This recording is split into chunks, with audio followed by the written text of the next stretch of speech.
నలుబద్యారవ సర్గము రావణుని ఐదుగురు సేనాపతుల సంహారము. మొక్కవోని పరాక్రమముగల కపీశ్వరుని చేతిలో మంత్రిపుత్రులైన ఏడుగురు యోధులను హతులైన విషయమును ఎరింగిన రావణుడు తన దిగులును పైకి కనబడనీయక మేకపోతూ గాంభీర్యముతో బాగుగా ఆలోచించెను. పిమ్మట విరూపాక్షుడు, యూపాక్షుడు, దుర్ధరుడు, ప్రమసుడు, భాసకర్ణుడు అను ప్రముఖ సేనానాయకులను ఆ దశకంఠుడు హనుమంతునితో యుద్ధమొనర్చుటకు ఆజ్ఞాపించెను. వారు మహావీరులు, రణనీతి కోవిదులు, హనుమంతుని బంధించుటకై ఆరాటపడుచున్నవారు మరియు వాయువేగముతో పోరు సల్పగలవారు.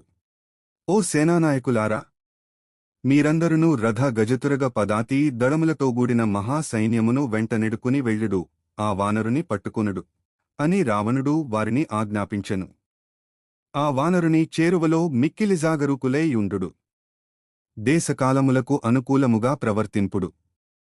యుద్ధ సామర్థ్యమును బట్టి చూడగా అతడొక సామాన్య వానరుడు అని నేననుకొనను. అతడు మిక్కిలి బలపరాక్రమములు గల ఒక మహాప్రాణి అని తలంతును. అతనిని వానరమాతృనిగా భావించుటకు నా మనస్సు సమ్మతించుటలేదు.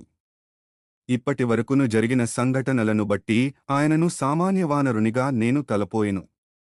మనలను రూపుమాపుటకై ఆ ఇంద్రుడే తన తపోబలముచే ఈ మహాప్రాణిని సృష్టించి యుండవచ్చును.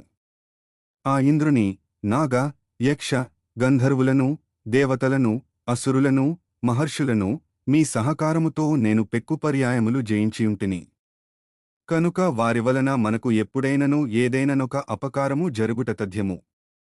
ఓ సేనాపతులారా, మీరందరును చతురంగ బలములతో వెళ్ళి ఆ వానరుని బంధింపుడు. 4వ శ్లోకము 10వ శ్లోకము ఒక్కటియే. కాని దీనిని పునరుక్తిగా భావింపరాదు. రావణుడు తన సైన్యములోని మహావీరులా హతమార్చిన హనుమంతునిపై మిక్కిలి క్రుద్ధుడై యుండెను. అతనిలోని ఆ క్రోధావేశము కొన్ని మాటలను మరలమరల ఆ రావణుని నోట పలికించినట్లు భావించుట సముచితము. ఇతడు ఆ ఇంద్రుడు పంపిన మహాభూతమే, ఇందు సందేహమునకు తావులేదు. బలప్రయోగముతోనైనను ఇతనిని బంధింపుడు. ఈ వానరుడు ధీరుడు, పరాక్రమవంతుడు, ఇతనిని ఏమాత్రమూ తక్కువగా పరిగణింపరాదు. నేను ఇదివరలో బలపరాక్రమ సంపన్నులైన పెక్కుమంది వానరులను చూచియుంటిని. వాలి, సుగ్రీవుడు, మహాబలశాలియైన జాంబవంతుడు, సేనాపతియైన నీలుడు, ద్వివిధుడు మొదలగు వారిని చూచితిని. వారిలో ఇట్టి భయంకరమైన గమనము, తేజస్సు, పరాక్రమము, బుద్ధిబలము, ఉత్సాహశక్తి, కామరూపధారణ శక్తి నాకు కనబడలేదు. ఇతనిని వానర రూపముననున్న ఒక మహాప్రాణియని ఎరుంగవలెను. గట్టి పూనిక వహించి ఇతనిని పట్టుకొనవలెను. ఇంద్రుడు, సురాసురులు, మానవులింకను ముల్లోకములయందలి వీరిలెల్లరునూ సంగ్రామరంగమున మీ ఎదుట ఏమాత్రమూ నిలువజాలరు. అయినప్పటికిని యుద్ధమున జయమును కాంక్షించు రణనీతిజ్ఞుడు తానంతటివాడైనను ఆత్మరక్షణ విషయమున జాగరూకుడై ఉండవలెను. విజయము ఎల్లప్పుడునూ ఒక్కరినే వరించుచుండునని చెప్పజాలముగదా.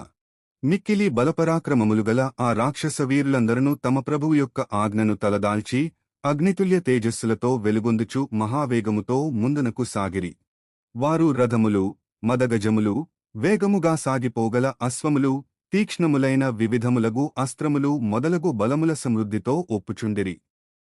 అంతటా ఆ వీరులు ఉదయభానునివలే తన దివ్యతేజ కిరణములచే వెలుగొందుచు వనముఖద్వారముపైనున్న హనుమంతునిగాంచిరి. గొప్పోత్సాహశక్తిగలవాడు, మహాసత్వ సంపన్నుడు, అద్భుత బలశాలి, చక్కని ప్రతిభావంతుడు, సాటిలేని వేగముగలవాడు, ఉన్నత విగ్రహము గలవాడు, దీర్ఘబాహువు అయిన ఆ వానరోత్తముని దర్శించిన పిమ్మట రాక్షస వీరులందరూ అన్ని దిక్కుల యందు చుట్టుముట్టి నిలిచిరి. పిదపవారు ఆయా దిక్కుల నుండి భయంకరములైన వివిధాయుధములతో హనుమంతునిపై విజృంభించిరి. పీతవర్ణముతో తీక్ష్ణముగానున్న వాడియైన 5 ఇనుప బాణములను దుర్ధరుడనువాడు మారుతి శిరస్సుపై ప్రయోగించెను. ఆ శరములు మారుతికి కలువరేకులవలె సుఖస్పర్శనేయిచ్చెను. అవి ఆయనను ఏమాత్రము బాధింపలేదు.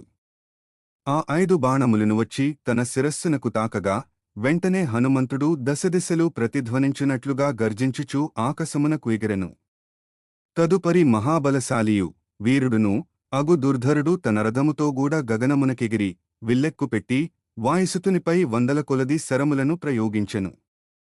శరదృతు ప్రారంభకాలమున వర్షించు మేఘమును వాయువువలే ఆ కపివరుడు తనపై దుర్ధరుడు వర్షించుచున్న శరములను ఆకాశమునందే చెల్లాచెదరు గావించెను.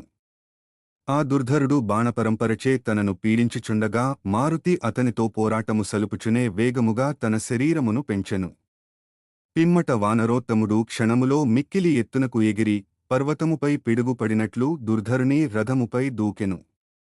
హనుమంతుని ధాటికి ఆ దుర్ధరుని రథము యొక్క ఇరుసు నొగలు భగ్నములైనవి, దానికి రథమునకు పూంచిన 8 గుర్రములు నుగ్గునుగైనవి. దుర్ధరుడు నేలపైబడి అసువులను కోల్పోయెను. శత్రువులను రూపుమాపగలవారును ఎదిరింపరాని వారును అయిన విరూపాక్షియుపాక్షులు ఆ విధముగా దుర్ధరుడు నేలపాలగుట చూచి రోషావేశపూరితులై అంతరిక్షమునకెగిరిరి. అతి వేగముగా ఆకాశమునకెగిరిన ఆ రాక్షసయోధులు ఇరువురును నిర్మలాకాశమున నిలిచియున్న మహాబాహువగు ఆ కపివరుని యొక్క గుండెలపై తమ ముద్గరములతో మోదిరి. గొప్ప బలశాలియు వాయుసుతుడును అయిన హనుమంతుడు మిక్కిలి శక్తిశాలురైన ఆ యోధుల విజృంభణమును అరికట్టెను. పిమ్మట గరుత్మంతుడు క్షణములో ఒక సర్పమును తన్నుకునిపోయినట్లు ఆ వానరోత్తముడు ఒక సాలవృక్షమును అతివేగముగా పెకలించుకునిపోయి దానితో ఆ ఇరువురు రాక్షస వీరులను హతమార్చెను. మిక్కిలి బల సంపన్నుడైన హనుమంతుని చేతిలో ఆ ముగ్గురు యోధులు నిహతులైనట్లు ఎరింగి మిక్కిలి శక్తిమంతుడైన ప్రగసుడు గట్టిగా విజృంభించి హనుమంతునిపై దాడికి దిగెను. అదే సమయమున పరాక్రమవంతుడైన భాసకర్ణుడును ఎంతయు క్రుద్ధుడై వాసికెక్కిన మహావీరుడగు మారుతి మీదికి మరియొక ప్రక్కనుండి విజృంభించెను. ప్రగసుడు మిక్కిలిపదనుగానున్న పట్టిసమును అడ్డకత్తి నీ భాసకర్ణుడు మొనదేలియున్న శూలమును హనుమంతునిపై విసరివేసిరి. ఆ ఇరువురు రాక్షస్యోధుల యొక్క యుధముల దెబ్బలకు గాయపడిన హనుమంతుని శరీరమంతయును రక్తసిక్తమయ్యెను. అంతటా బాలసూర్యసమప్రభలతో భాసిల్లు ఆ వానరోత్తముడు మిక్కిలి క్రుద్ధుడాయెను. కపిశ్రేష్ఠుడు వీరుడు అయిన హనుమంతుడు మృగములతోనూ సర్పములతోనూ వృక్షముతోనూ కూడిన గిరిశిఖరమును పెకలించి ప్రగస భాసకర్ణులు అను ఆ ఇరువురు రాక్షసయోధులను చంపెను. గిరిశిఖరము క్రిందబడి నలిగిపోయిన వారి శరీరములు నువ్వుగింజలంతగా ముక్కలు ముక్కలైపోయెను. హనుమంతుడు ఆ 5 సేనాపతులను హతమార్చిన పిమ్మట మిగిలిన సైన్యమును పూర్తిగా రూపుమాపెను. ఆ కపివరుడు అశ్వములతో అశ్వములను, ఏనుగులతో ఏనుగులను, రథములతో రథములను, యోధులతో యోధులను ఢీ కొట్టించి దేవేంద్రుడు అసురులను వలె సంహరించెను. చచ్చుపడియున్న ఏనుగుల, గుర్రముల కళేబరముల తోడను, ముక్కలు ముక్కలై చెల్లాచెదరుగా పడియున్న మహారథముల ఇరుసుల తోడను, హతులైన రాక్షసుల శవముల తోడను ఆ రణభూమి అంతయు నిండిపోయి దారులన్నీయూ మూతపడెను. మహావీరుడైన ఆ హనుమంతుడు గొప్ప బలశాలురైన సేనాపతులను, వారి రథాశ్వగజవాహనములను, పదాతిదళములను సంగ్రామరంగమున పరిమార్చిన పిమ్మట వనముఖద్వారము మీదికి జేరి ప్రళయకాలమున కబళించుటకు మృత్యుదేవత వలె అతడు శత్రుబలముల కొరకు ఎదురుచూచుచూ ఉండెను.